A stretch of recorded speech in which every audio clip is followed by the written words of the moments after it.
So here are the top 10 ADHD foods that you must eat. The very first one, when it comes to ADHD, we have issues when it comes to dopamine. And when we have low levels of dopamine, what we should be concentrating on things that are dopamine-rich foods. So one of my favorite dopamine-rich foods that have plenty enough amino acids and proteins, which helps build our dopamine levels, is bone broth. Now, bone broth, like I said, has a good source amounts of protein, but not only does it have good sources amounts of protein that help build our dopamine levels, but also different neurotransmitters such as our norepinephrine, also other amino acids like L-tyrosine, as well as phenylalanine that help build actually dopamine. But on top of that, bone broth has good sources of zinc and iron, which is very commonly deficient with people with ADHD. This is why it's one of my favorite things to use as far as when it comes to foods for ADHD. The second food is walnuts. Now, not only does walnuts actually look like a brain, it has a variety of great different types of vitamins, but also healthy fats that are really important for ADHD. So let me go over some of these. So walnuts has copper, which copper is really utilized for helping with the process of neurotransmitting, especially with neurotransmitter signaling. Same with the zinc. Zinc does help with the process with neurotransmitter signaling, which is very important when it comes with ADHD. It also has a great source of folic acid as well as vitamin B6, which both of those B vitamins are very critical and important for the process of building for memory, also improving with retention, as well as helping the process of building of different neurotransmitters throughout our body.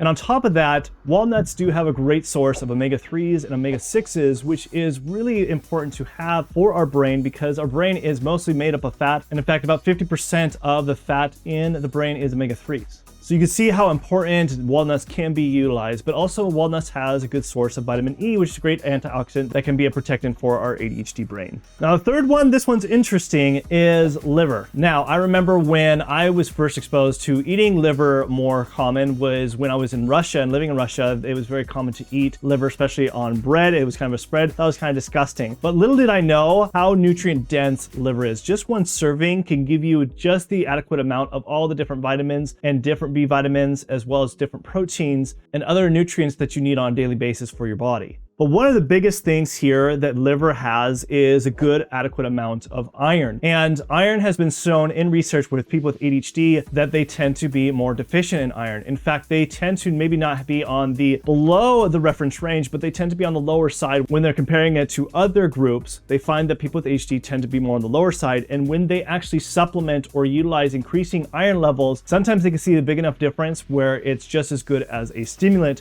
when someone is iron deficient and has ADHD.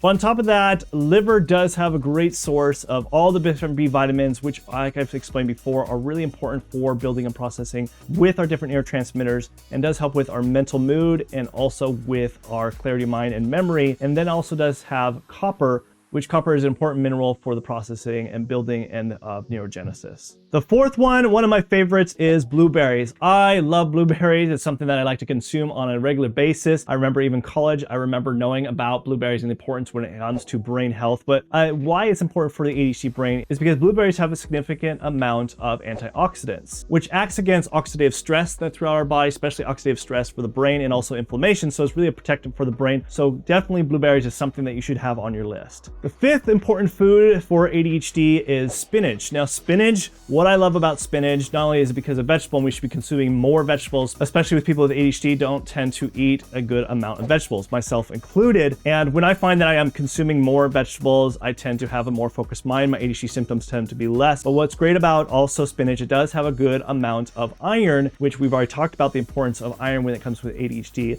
but it also has a good amount of source of folic acid, which is also important for strengthening the synapses in the brain as well as boosting neurotransmitters. Now, I know it's a huge list, especially if you have ADHD, but if you want a good list of all these different foods you should be implementing, foods to avoid, supplements to implementing for your ADHD, and what tests to run, I have a free ADHD guide in the description below that you can download of all these different lists that I've just been talking about. Now, moving on, the sixth one that I would say that is really important for ADHD is salmon. Now, you've heard the importance of implementing omega-3s, and salmon definitely has a good adequate amount of omega-3s and omega-6s. Now, like I mentioned before, is our brain is made up of mostly fat. It's like 60% fat, and half of that fat tends to be omega-3s. So you can see how the importance of taking omega-3s. Now, omega-3s, not only is it like because it's the makeup it, but it also helps build brain and nerve cells, which are essential for our memory and recall and brain functionality. But another good source of salmon is vitamin D, and vitamin D tends to be really deficient with people with ADHD, and it can contribute to the lack of focus, energy that sometimes people with ADHD have. So adding something like salmon can be really adequate. Number 7 is flaxseed. Now, flaxseed is a great source of fat, but it also has a good amount of protein, which we've already discussed how important protein is for building dopamine, which is usually tends to be deficient with people with ADHD. But it also has a good source of omega-3s, and that is very important for the brain. But what is also interesting is it does have some good source of magnesium. Now, magnesium is other nutrient deficient that tends to be deficient with people with ADHD.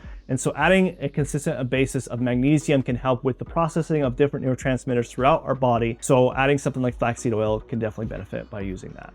Number 8, one of my favorite is dark chocolate. I remember before I would go into an exam, this is something I learned about dark chocolate, is that it's supposed to help with increasing blood flow to the brain. It has great flavonoids, which flavonoids are believed to be a compound that helps with enhancing memory and focus. And so I would used to take this before an exam, and I did notice a difference. Now, maybe it's because I love the sugar about this and it was just a treat, but I did feel like it relaxed me, and I felt like it did help me focus better when I would make sure I took dark chocolate. Not just any chocolate, but dark chocolate before exams. The other great thing about dark chocolate is it's an antioxidant, and I've talked about extensively how the importance of taking antioxidants to protecting the brain. So we can't just look at what we need currently, but also long-term to protect our brain so that our brain stays healthy and young throughout the years. Now, number 9 is eggs. Eggs is a great source of proteins and fats, but the other thing that's really important about eggs is nutrient dense in a lot of different vitamins, such as a lot of the different B vitamins that we do need on a regular basis. It also has folic acid, and then on top of that, it does have something like choline. Choline is known to be really helpful for enhancing memory and focus, so something like taking eggs on a regular basis can be really beneficial for your ADHD brain. Now, number 10 is pumpkin seeds. Now, what's interesting about pumpkin seeds, it has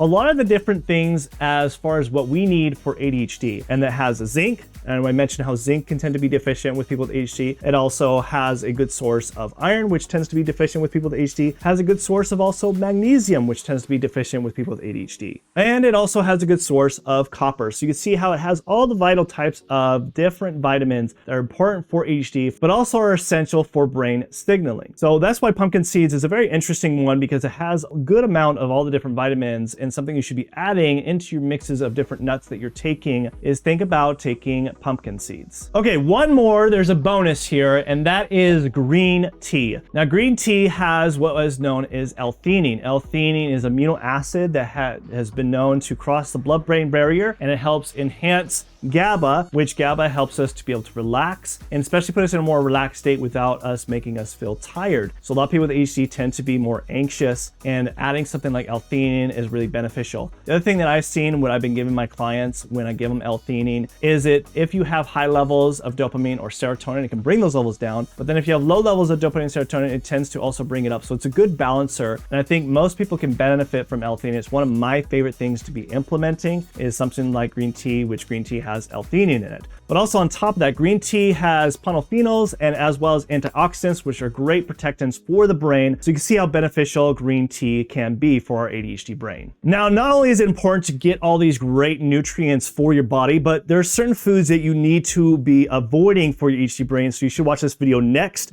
to find out which foods you should be avoiding for your ADHD brain.